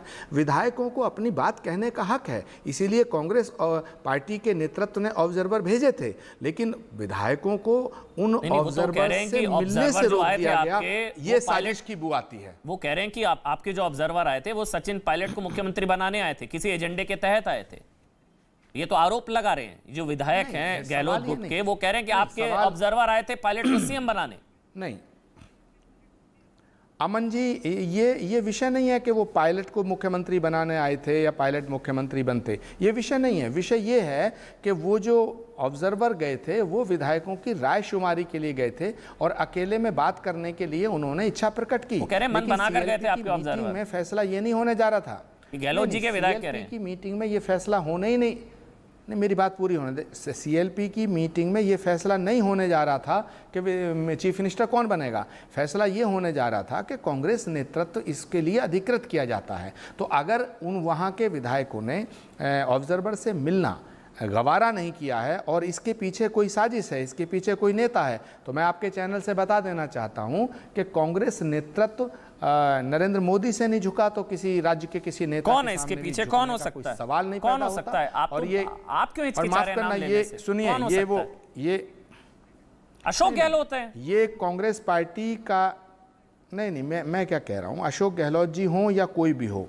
प्रश्न ये नहीं है। गहलोत समर्थक विधायक है और आप कौन व्यक्ति है, कौन है इसके पीछे? देखिए कोई भी पार्टी का, देखिए पार्टी के विधायकों को, पार्टी के कार्यकर्ताओं को, पार्टी के सांसदों को, कांग्रेस पार्टी हो या कोई दूसरी पार्टी हो, अपने लीडरशिप से बात करने का पूरा अधिकार दिया जाता है और वो बात करें, सलाह दें, लेकिन डिक्टेटरशिप, डिक्टेशन ना दें। राजस्थान के कुछ लोगों ने तो ये ऐसा मैसेज देने की कोशिश की है जैसे वो कांग्रेस नेतृत्व को डराना चाहते हैं। तो कांग्रेस नेतृत्व जो लीडरशिप, मुझे एक चीज बताइए आचार्य जी, जो गौरव भाटिया ने भी सवाल पूछा, क्यों झुकेगी? जो गौरव जी ने सवाल पूछा, ये तो आपको भी पता है कि बिना अशोक गहलोत की मतलब उनकी सहमति के ये सब हो सकता है क्या? बिना अशोक गहलोत की सहमति के विधायक मिलने से मना कर सकते हैं क्या? बिना अशोक गहलोत की सहमति के ये बगावत कर सकते हैं क्या? नहीं हो सकता ना। और अजय माकन ने भी कहा अनुशासनहीनता है। तो अशोक गहलोत ने गेम क्यों किया? और क्या सचिन पायलट गद्दार हैं? मुझे इसका जवाब दीजिए, क्या सचिन पायलट को गद्दार कहना सही है? देखिए, फिर गौरव जी आ रहा हूं। देखिए अमन चोपड़ा जी, मैं आपको कहना चाहता हूं कि कोई भी नेता जो 3 बार चीफ मिनिस्टर रह चुका है वो कांग्रेस नेतृत्व के बहुत निकट होगा। लेकिन कांग्रेस नेतृत्व की, अगर मान लीजिएगा कांग्रेस लीडरशिप ये फैसला लेती है, यानी कि पार्टी की लीडरशिप अगर ये फैसला लेती है कि हमें इस राज्य का मुख्यमंत्री बदलना है, तो फिर उस फैसले का सम्मान होना चाहिए। ये पार्टी का एक डेकोरम है। ये पार्टी किसने नहीं किया सम्मान? आचार्य जी, नाम लेने में क्यों हिचकिचा रहे हैं आप? नहीं, अभी इस पर अशोक गहलोत जी ने नहीं किया या किसने नहीं किया, उन एमएलए को किसने मिसगाइड किया, इस पर ही तो कांग्रेस प्रेसिडेंट ने खड़गे जी से, अजय माकन जी से रिटर्न में रिपोर्ट मांगी है। आप यकीन करिए, उस रिपोर्ट के बाद जिसने भी इस साजिश में हिस्सा है, जो भी इस साजिश का हिस्सा है, उसके खिलाफ कार्रवाई होगी। कांग्रेस नेतृत्व किसी भी नेता के दबाव में आने वाला नहीं है। गौरव जी, ये तो फिर वही जो अभी जाखड़ जी ने कहा कि पंजाब के रास्ते पर है राजस्थान, एक और राज्य जो है आपकी नजर होगी, और कम से कम अभी ऑपरेशन लोटस को दोष नहीं दिया जाएगा। बाद में कल को आपकी सरकार बन गई राजस्थान में भी, तो फिर अब ये कोई कांग्रेस के नेता नहीं कह पाएगा ना कि ऑपरेशन लोटस का नतीजा है, क्योंकि पायलट जी पहले भी नाराज हुए थे, सचिन पायलट। गौरव भाटिया जी। अमन जी, जो आपने पूछा और इससे पहले हमारे मित्र सोहेल सेठ जी ने कहा, उन्होंने कहा देखिए सब दुखी हैं लेकिन भाजपा इससे खुश होगी। सह सम्मान में एक बात कहता हूं, जो अपने आप में मजबूत होता है ना, वो चाहता है कि उसका प्रतिद्वंदी भी मजबूत हो, काबिल हो, और उसके बाद जब वो जीत के आता है तो उसकी इज्जत होती है। और ये जरूरी है लोकतंत्र में कि विपक्ष भी मजबूत हो, लेकिन विपक्ष मजबूत हो ये पैदा करने की जिम्मेदारी हमारी नहीं है। कांग्रेस सत्ता में नहीं है और विपक्ष में रह के भी विफल हो गई है। और ये आचार्य जी जो आज इतना हंस रहे हैं ना, तो मुझे याद आता है वो गाना, तुम इतना जो मुस्कुरा रहे हो, क्या गम है जिसको छुपा रहे हो। गम है उनको, और गम क्यों है मैं बताता हूं। देखिए, आप विरोधाभास देखिए इनकी बात में। कह रहे थे कल परसों तक सारे प्रवक्ता आके, इतना आंतरिक लोकतंत्र है कांग्रेस पार्टी में, कहीं किसी पार्टी में नहीं होगा। जब 90 विधायक कह रहे हैं कि उनको कौन मुख्यमंत्री चाहिए और संवैधानिक दृष्टि से भी एमएलए तय करते हैं, तो फिर आंतरिक लोकतंत्र का क्या हुआ? जला दिया गया उसे। ऊपर से फैसला आएगा, उसे थोप दिया जाएगा। जो कल तक आंतरिक लोकतंत्र की दुहाई दे रहे थे, आज कह रहे हैं 90 अगर विधायक कह भी रहे हैं तो क्या हुआ? ऊपर से जो फरमान आया है उसका पालन होगा। दूसरी बात, मैं केवल ये कहूंगा, सचिन पायलट जी ने एक बहुत महत्वपूर्ण टिप्पणी करी है, किसी चैनल ने अभी तक उसको उठाया नहीं। उन्होंने भी धमकी दी है, उन्होंने कह दिया है मैं भी देख रहा हूं आला कमान क्या फैसला लेता है, उसके बाद मैं तय करूंगा आगे क्या करना है। ये क्या दिखाता है? 10-20 ये सेकंड दिखाता है कि अशोक गहलोत और सचिन पायलट आपस में ही लड़ेंगे और किसी की आवश्यकता नहीं है। और आगे चल के आप देखिएगा, भारत जोड़ो यात्रा खत्म होने से पहले कांग्रेस पार्टी का खात्मा हो जाएगा। आचार्य जी, अब कल को सचिन पायलट का भी तो जितना अपमान, उनको गद्दार कहा जा रहा है, सोचिए। खुलेआम विधायक कह रहे हैं नकारा निकम्मा, पता नहीं आप नकारा निकम्मा, इंग्लिश स्पीकिंग फेयर बॉय, वो फिर अगर जो है स्पीकिंग फेयर बॉय, नकारा निकम्मा, कल को भाजपा का दामन थाम लेंगे, फिर कहा जाएगा ऑपरेशन लोटस है, ये लोग किसी को खरीद लेते हैं, डर दिखा देते हैं। हाल देखिए, उनको गद्दार कहा जा रहा है। आचार्य जी, सचिन पायलट गद्दार। देखिए अमन जी, गौरव भाटिया ने गौरव भाटिया जी ने दो बातों का जिक्र किया, एक तो पंजाब का जिक्र किया, एक संख्या का जिक्र किया, विधायकों की संख्या का। जब किसी स्टेट का नेतृत्व परिवर्तन किया जाता है तो विधायकों की संख्या मायने रखती है, लेकिन सिर्फ विधायकों की संख्या से फैसला नहीं होता है। लीडरशिप, पार्टी की जो लीडरशिप होती है वो देखती है कि भाई राजनीतिक परिदृश्य क्या है, आने वाला चुनाव क्या है, जनता की भावना क्या है। क्योंकि जो पार्टी के जो विधायक होते हैं, भाई पंजाब के अंदर जो फैसला लिया गया, जाखड़ जी बैठे हैं तो सारे विधायक तो चन्नी के साथ थे, तो वो फैसला लिया गया, उसमें वो फैसला गलत निकला, उसका परिणाम गलत आया। आज हम मान रहे हैं कि वो फैसला ठीक नहीं था। तो अगर विधायकों की संख्या देख करके फैसला अच्छा होता है तो फिर तो नहीं, मुझे पूरा करने दीजिएगा, फिर तो पंजाब का फैसला सही होना चाहिए था। अब वो मान रहे हैं चन्नी वाला फैसला गलत। कोई भी पार्टी का लीडर, देखिए अमन जी, जब पार्टी कोई चलाता है और राजनीति में फैसले लिए जाते हैं, कभी कभी गलत होते हैं। भाई बीजेपी ने फैसला लिया, नरेंद्र मोदी जी ने फैसला लिया कि दिल्ली का मुख्यमंत्री का चेहरा किरण बेदी होगी, बुरी तरह हार हो गई, तो क्या नरेंद्र मोदी जी को अपरिपक्व नेता कहा जाएगा? फैसले होते हैं, गलत होते हैं, सही होते हैं। तो मैं कहना चाहता हूं कि राजस्थान के विषय आचार्य जी, ये अब हम बातें राजनीति, नहीं मेरे को बताइए, मैं आऊंगा। गद्दार कौन, वफादार कौन, बस ये बताइए मेरे को। देखिए गद्दार कौन है? देखिए वक्त होता है बेवफा यारो, आदमी बेवफा नहीं होता, समझे?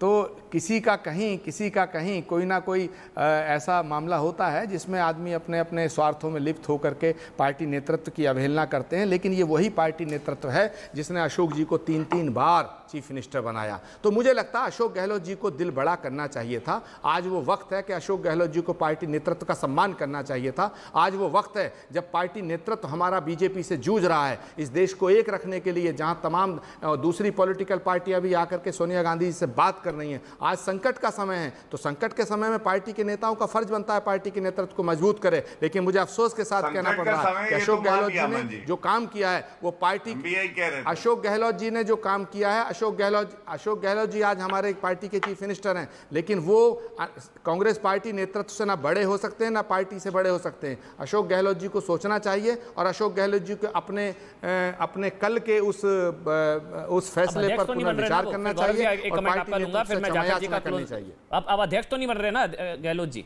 एक जल्दी से आचार्य जी आपकी क्या रीडिंग है? अध्यक्ष तो नहीं बन रहे, अब अध्यक्ष कहां परिवार अफोर्ड करेगा जिसने पूरी ओपन चैलेंज दे दिया परिवार को? अध्यक्ष बनने 30 सितंबर से पहले जो नॉमिनेशन की लास्ट डेट है उससे पहले अगर अशोक गहलोत जी पार्टी में रहते हैं और पार्टी का नॉमिनेशन करते हैं तो अध्यक्ष बनने के लिए मतलब डेलीगेट्स के वोट की जरूरत है। पार्टी में रहते हैं मतलब बहुत बड़ी बात है। पार्टी में रहते हैं मतलब वो मतलब तो वक्त बताएगा। नहीं मतलब आचार्य जी पार्टी में रहते हैं क्या? ये भी आप खबर देने, कुछ वो भी ऑप्शन है क्या? पार्टी छोड़नी पड़ सकती है, पार्टी से निकाला जा सकता है, अनुशासनहीनता की कार्रवाई की जा सकती है, पार्टी में रहते हैं मतलब? नहीं, कपिल सिब्बल जी पार्टी छोड़ के चले गए, गुलाम नबी साहब चले गए, खुद जाखड़ साहब चले गए, कैप्टन अमरिंदर सिंह चले गए, तो कल को कौन पार्टी छोड़ेगा, कौन पार्टी ज्वाइन करेगा, इस पे मैं क्या कह सकता हूं। गहलोत जी जाने वाले, मैं ये मानता हूं कि अगर अशोक गहलोत जी अगर अशोक गहलोत जी 30 तारीख तक पार्टी में बने रहते हैं और वो नॉमिनेशन करते हैं तो कांग्रेस पार्टी के अध्यक्ष का फैसला चुनाव से होगा, डेलीगेट्स करेंगे। गौरव भाटिया, तो राजस्थान का ऑप्शन भी खुल रहा है फिर आप लोगों के लिए, आचार्य जी हिंट दे रहे हैं। आपकी इस चर्चा में इतनी बड़ी बातें कही गई हैं। पहली बात, आचार्य प्रमोद जी की सराहना होनी चाहिए। बड़ा दिल दिखाते हुए उन्होंने अपनी अध्यक्षा सोनिया गांधी जी को गलत बताया। मैंने ये जज्बा, ये साहस आज तक किसी कांग्रेस प्रवक्ता में नहीं देखा। उन्होंने कहा पंजाब में सोनिया गांधी गलत थी जब वो चन्नी को लाए और चन्नी जी छन के अब बाहर चले गए भारत से। दूसरी बात उन्होंने बड़ी क्या कही, उन्होंने कहा अशोक गहलोत पार्टी में रहेंगे भी कि नहीं अभी ये भी नहीं पता है। और तभी मैं कह रहा हूं जब 80-82 एमएलए रिजाइन कर चुके हैं तो स्पीकर सीपी जोशी की तो ये जिम्मेदारी है जनता को बताएं कि वो इस्तीफे स्वीकार हुए या नहीं, क्योंकि ये सरकार अल्पमत में है। जाखड़ जी एक कमेंट आपका, फिर अध्यक्ष कौन बनेगा? एक कमेंट आपका, मुझे वाइंड अप करना। एक मिनट, सुनील जाखड़ का एक कमेंट। जाखड़ जी फिर अध्यक्ष कौन बनेगा? फिर नहीं बनाना पड़ रहा है। नहीं, नहीं बन जाएगा कोई ना कोई। देखिए नाम बहुत सारे चल रहे हैं, मुकुल वासनिक जी बन जाएंगे, शैलजा जी बन जाएंगी, कमलनाथ जी को बुलाया, मेरे ख्याल कमलनाथ जी के साथ भी यही होगा, जो क्योंकि वो वहाँ पे उनका जो 36 का आंकड़ा आजकल तो शायद वहाँ पे आपस में ट्रूस है दिग्विजय सिंह जी की और कमलनाथ जी की। शुक्रिया शुक्रिया सर, शुक्रिया शुक्रिया शुक्रिया। 100 बात के एक बात किशोर के साथ, धन्यवाद। नमस्ते, मैं हूं किशोर रजवानी, आप देख रहे हैं देश का नंबर 1 न्यूज चैनल। घड़ी इशारा कर रही है 9 बजे रात का वक्त। 100 बात की एक बात का 100 बात की एक बात में आज राजस्थान कांग्रेस की असली कहानी क्या है, किसके डर से गोल्डी बराड़ ने अपना ठिकाना बदल लिया, चीन के राष्ट्रपति शी जिनपिंग किसकी कैद में हैं और क्या पाकिस्तान की मंत्री चोरों की सरदार हैं। रूस और यूक्रेन के बीच चल रही जंग को 7 महीने पूरे हो चुके हैं, लेकिन ना ही जेलेंस्की हार मानने को तैयार है, ना ही पुतिन पीछे हटने के लिए राजी हैं। लेकिन इन सब के बीच ये खबर है कि रूस में राष्ट्रपति पुतिन के एक फरमान के खिलाफ विद्रोह तेज हो गया है। यूक्रेन में कई मोर्चों पर हार के बाद कुछ दिन पहले पुतिन ने अपने 3 लाख सैनिकों को लड़ाई में भेजने का ऐलान किया था, जिसका विरोध लगातार तेज होता दिख रहा है। रूस में आंदोलन तेज हो चुके हैं। पुतिन के फरमान के खिलाफ लोग अलग अलग तरीके से गुस्से का इजहार कर रहे हैं। लोगों के गुस्से की ऐसी ही एक तस्वीर इरकुत्स्क इलाके से सामने आई, जहां सेना की भर्ती के दफ्तर में घुसकर एक शख्स ने फायरिंग शुरू कर दी। इस घटना में रूसी सेना का एक अफसर गंभीर रूप से घायल हो गया। पुतिन के खिलाफ विद्रोह की एक ऐसी ही तस्वीर दक्षिण पश्चिमी रूस से भी सामने आई। वहां एक शख्स ने एक रिक्रूटमेंट ऑफिस को आग लगा दी, जिसके लिए पहले उसने अपनी कार को पीछे की ओर ले जाते हुए इमारत के दरवाजे से टकरा दिया। इसके बाद उसने पेट्रोल बम फेंककर इमारत को आग के हवाले कर दिया। और रूस के लोगों के इस गुस्से की वजह है पुतिन का वो भाषण जिसमें उन्होंने दुनिया के सामने 3 लाख सैनिकों को यूक्रेन भेजने की बात कही थी। माना जा रहा है कि इन 3 लाख फौजियों में 2 लाख रिजर्व सैनिक हो सकते हैं, मतलब ऐसे सैनिक जिन्हें केवल इमरजेंसी होने पर जंग के मैदान में भेजा जाता है। इन रिजर्व सैनिकों को हथियार चलाना भी आता है और इन्होंने लड़ने की भी ट्रेनिंग ली होती है, लेकिन ये दूसरे सैनिकों जितने पारंगत नहीं होते। जबकि जंग की शुरुआत में जिन सैनिकों को यूक्रेन भेजा गया था वो रूस की फौज के सबसे बहादुर सैनिक थे। उनमें भी 55,000 सैनिकों की मौत की खबर आ चुकी है। मतलब यह कि रूस ने अपने सबसे माहिर सैनिकों में अब तक 55,000 को खो दिया। सीधा मतलब यह कि जब वो सैनिक अपनी जान नहीं बचा पाए तो रिजर्व फौजी उसी जंग में उसी दुश्मन का मुकाबला कैसे करेंगे। यही वजह है कि रूस में लोगों ने पुतिन के फरमान के खिलाफ विद्रोह तेज कर दिया। उन्हें ऐसा लग रहा है जैसे पुतिन उन्हें जबरदस्ती मौत के मुंह में धकेल रहे हैं। उधर खबर है कि रूस में पुतिन के खिलाफ बढ़ रहे विरोध की वजह से रूसी राष्ट्रपति अपने खुफिया ठिकाने पर पहुंच गए, क्योंकि पिछले हफ्ते ही पुतिन ने यूक्रेन से जंग लड़ने के लिए बड़ी संख्या में सैनिकों को तैयार रहने का आदेश दिया था, जिसके विरोध में वहां के नागरिक अलग अलग शहरों में सड़कों पर उतर आए थे, जिसकी कुछ तस्वीरें दागिस्तान से भी सामने आई, जहां बिना इजाजत के रैली निकाल रहे कई लोगों को पुलिस ने हिरासत में लेना शुरू कर दिया। इन प्रदर्शनकारियों में बड़ी संख्या में महिलाएं भी शामिल दिखी, जिन्हें जैसे ही पुलिस वाले अपनी गाड़ी की तरफ लेकर बढ़ने लगे वहां चीख पुकार मच गई। इसी तरह मॉस्को और सेंट पीटर्सबर्ग समेत कई दूसरे शहरों में भी पुलिस ने जबरन प्रदर्शनकारियों को हिरासत में ले लिया। और बताया जा रहा है कि देखते ही देखते पुलिस हिरासत में आने वालों की संख्या हजारों में पहुंच गई। इसी बीच खबरें आई कि व्लादिमीर पुतिन ने बढ़ते विरोध को देखते हुए उत्तरी रूस का रुख कर लिया, जहां वल्दाई शहर में मौजूद अपने बंगले में पुतिन के आराम फरमाने की चर्चाएं हैं। खबरें तो यहां तक हैं कि पुतिन को काम में व्यस्त दिखाने के लिए पहले ही कुछ वीडियो शूट कर लिए गए थे, जिन्हें दुनिया के सामने समय समय पर पेश किया जाएगा। लोगों को लगे कि पुतिन लगातार अपने काम में जुटे हुए हैं और अधिकारियों के साथ बैठकों में व्यस्त हैं। बताया जा रहा है कि रूस के राष्ट्रपति के इस बंगले में 3 मंजिला स्पा के साथ पार्लर की सुविधा है, एक स्विमिंग पूल है, साथ ही झील के किनारे बने इस बंगले में मिनी कैसीनो के अलावा सिनेमा हॉल भी है। वल्दाई में मौजूद इस प्रॉपर्टी को पुतिन का सबसे खुफिया ठिकाना माना जाता है, जो कि रूस के उत्तरी हिस्से में जंगलों के बीच बना है। बताया जा रहा है कि पिछले हफ्ते रूस के नेशनल टीवी पर भाषण देने के बाद से पुतिन अपने इसी बंगले में है, जबकि उनके भाषण पर रूस के कई शहर जल उठे हैं। रिजर्व सैनिकों को यूक्रेन भेजने के फैसले का रूस के कई शहरों में जबरदस्त विरोध हो रहा है। खबर है कि रूस के हजारों रिजर्व फौजियों ने पिछले 5 दिनों में रूस छोड़ने की भी कोशिश की, जिन्हें देश से बाहर जाने से रोक लिया गया। हालांकि बड़ी संख्या ऐसे लोगों की भी है जो रूस छोड़ने में कामयाब हो गए। ऐसे में कई सीमाओं पर भारी जैम के हालात बन गए। फ्लाइट की टिकट के लिए मारामारी मच गई। बताया गया कि रूस छोड़ने वाले ज्यादातर लोगों ने फिनलैंड, जॉर्जिया और मंगोलिया में शरण ली। इस बीच खबर है कि चीन के राष्ट्रपति शी जिनपिंग को हाउस अरेस्ट कर लिया गया है। सोशल मीडिया पर चर्चा है कि चीन की आर्मी वहां तख्ता पलट करने जा रही है और वहां की सेना के सबसे सीनियर अधिकारियों में एक ली चाओमिंग को चीन का अगला राष्ट्रपति बनाने की तैयारी है। यानी चीन में भी पाकिस्तान की तरह सरकार गिराने की तैयारी है। कम से कम सोशल मीडिया पर जो खबरें चल रही हैं उनसे तो ऐसा ही लग रहा है, क्योंकि उनसे ऐसा लगता है कि ताइवान से पहले चीन के अंदर ही जंग शुरू हो जाएगी, और वो जंग होगी कुर्सी की। क्योंकि सोशल मीडिया पर चर्चा है कि लगातार तीसरी बार चीन का राष्ट्रपति बनने का सपना देख रहे शी जिनपिंग अपने घर में नजरबंद हैं।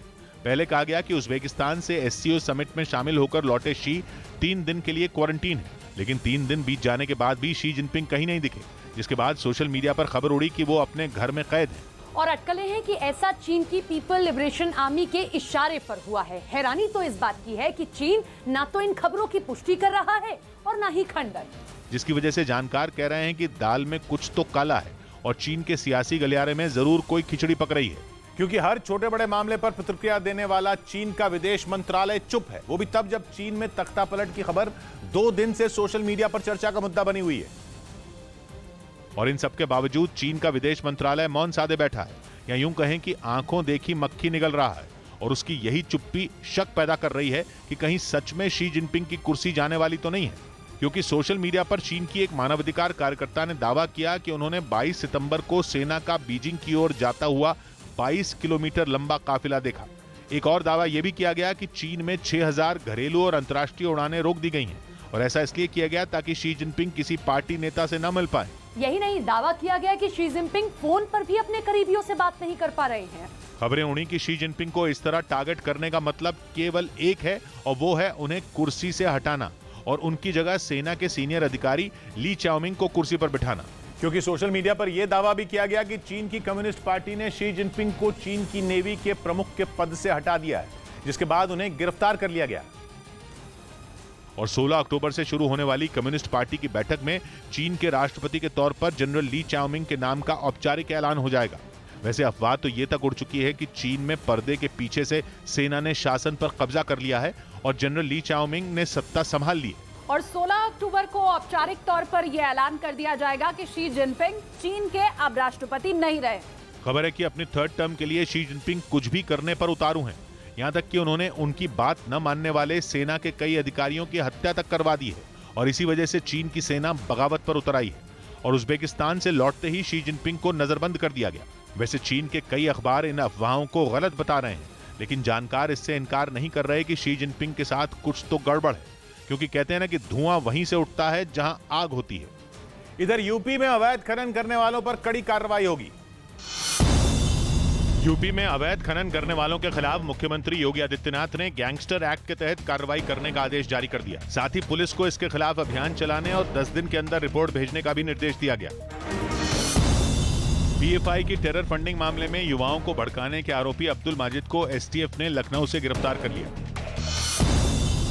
जयपुर पुलिस ने इलेक्ट्रिक स्कूटर की डीलरशिप देने के बहाने कई लोगों से करोड़ों की ठगी करने वाले एक गिरोह का पर्दाफाश किया। इस मामले के एक आरोपी को भी गिरफ्तार कर लिया गया। उन्होंने करीब 1.5 करोड़ की ठगी अलग अलग लोगों के साथ करी। उधर अमेरिका ने पुतिन की फौज से मुकाबले के लिए यूक्रेन को बेहद घातक और आधुनिक एयर डिफेंस सिस्टम से लैस कर दिया। पश्चिमी मीडिया ने दावा किया कि इसकी तैनाती के बाद पुतिन की टेंशन बहुत ज्यादा बढ़ सकती है, क्योंकि हाई मार्च के बाद इसे पुतिन का ब्लड प्रेशर बढ़ाने वाला दूसरा सबसे बड़ा हथियार माना जा रहा है, जो यूक्रेन की राजधानी कीव को पुतिन के गुस्से से बचाने की ताकत रखता है और रूसी सेना के हवाई हमलों पर फुल स्टॉप लगा सकता है। इस एयर डिफेंस सिस्टम का नाम है नासैम्स, यानी Norwegian advanced surface to air missile system, जो न सिर्फ फाइटर जेट और ड्रोन बल्कि पुतिन की सबसे घातक क्रूज मिसाइलों को भी टारगेट करेगा। इसीलिए अमेरिका से इस हथियार के मिलने पर ज़ेलेंस्की फूले नहीं समा रहे। Хто за 200 днів знищив більше 2000। माना जा रहा है यूक्रेन को अमेरिका से मिला ये एयर डिफेंस सिस्टम करीब 7 महीने से जारी जंग में एक गेम चेंजर हथियार साबित हो सकता है। इसीलिए यूक्रेन की सेना 2 नासैम्स एयर डिफेंस सिस्टम मिलने पर ही बड़ी राहत महसूस कर रही है। जबकि अमेरिका ने अभी ऐसे 4 और सिस्टम भेजने का भरोसा दिया है, जो यूक्रेन की राजधानी कीव को बचाएंगे और खार्किव में भी यूक्रेन की सेना का मोर्चा मजबूत करने में मददगार साबित होंगे, जिनकी मदद से ज़ेलेंस्की की सेना पुतिन की फौज को करारा जवाब दे पाएगी। ये एयर डिफेंस सिस्टम रूस के लड़ाकू विमानों और बम बरसाने वाले विमानों के लिए यमराज साबित होगा, क्योंकि अमेरिका और नॉर्वे के बनाए गए नासैम्स सिस्टम की सबसे बड़ी खासियत ही दुश्मन के हवाई हमलों को नाकाम करना है। दावा है कि अमेरिका में व्हाइट हाउस को बचाने के लिए भी यही एयर डिफेंस सिस्टम तैनात रहता है। इसीलिए अमेरिका के साथ ही ज़ेलेंस्की को भी यकीन है कि ये कीव में उनके हेडक्वार्टर को भी बचा लेगा और वो तमाम ठिकाने इसकी तैनाती से महफूज हो जाएंगे जो पुतिन की क्रूज मिसाइलों के निशाने पर है। मतलब यह कि बाइडेन ने अपने पिटारे से ज़ेलेंस्की को ऐसा हथियार दे दिया है जो यूक्रेन की सेना की ताकत को कई गुना बढ़ा देगा, क्योंकि इस एयर डिफेंस सिस्टम का शक्तिशाली रडार करीब 120 किलोमीटर दूर से ही टारगेट का पता लगा लेता है। इसकी मदद से करीब 50 किलोमीटर दूर मौजूद दुश्मन की मिसाइल या लड़ाकू विमान को सटीक निशाना साधकर तबाह किया जा सकता है। इस एयर डिफेंस सिस्टम के लॉन्चर से एक बार में 12 मिसाइलें दागी जा सकती हैं और इसकी एक मिसाइल करीब 21,000 फीट की ऊंचाई पर उड़ रहे फाइटर जेट को गिरा सकती है।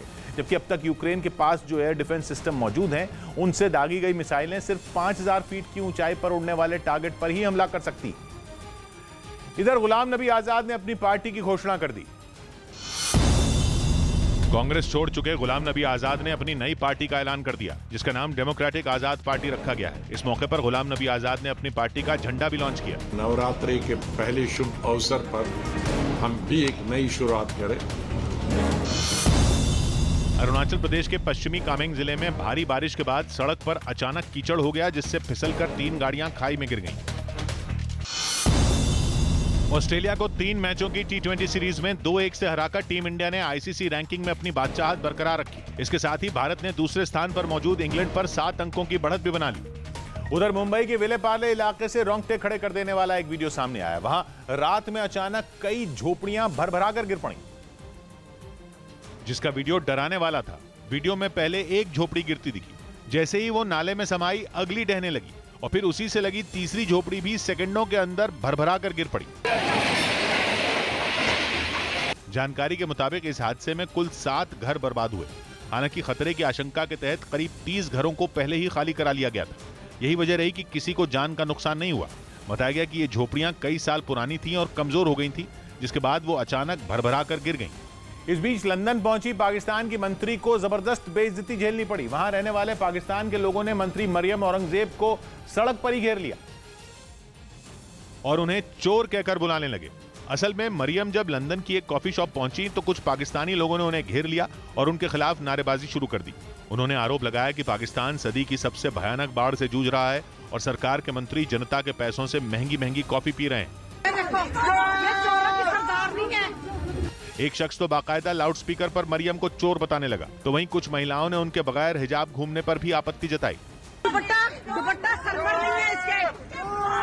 हालांकि मरियम इस नारेबाजी के बीच आराम से कॉफी पीती नजर आई, जिसके कुछ देर बाद उन्होंने एक प्रदर्शनकारी महिला से बात की और उन्हें इस तरह से विरोध जताने से मना किया। इधर देश भर में नवरात्र की शुरुआत हो गई। 9 दिनों तक